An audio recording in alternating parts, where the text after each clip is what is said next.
ত্রয়োদশ জাতীয় সংসদের অধিবেশন হয়েছে এবং এই অধিবেশনটি বেশ ঘটনাবহুল ছিল।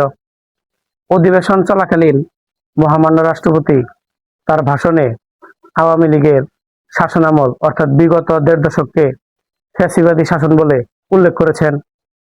তার এই ভাষণ নিয়ে নানা ধরনের বিতর্ক হচ্ছে।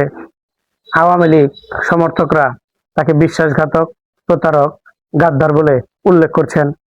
যারা এসব কথা বলছেন তারা হয়তো জানেন না, মহামান্য রাষ্ট্রপতি সংসদ অধিবেশনে যে ভাষণ দেন সেটা তিনি নিজে লেখেন না, সেটা সরকার থেকে লিখে দেওয়া হয়।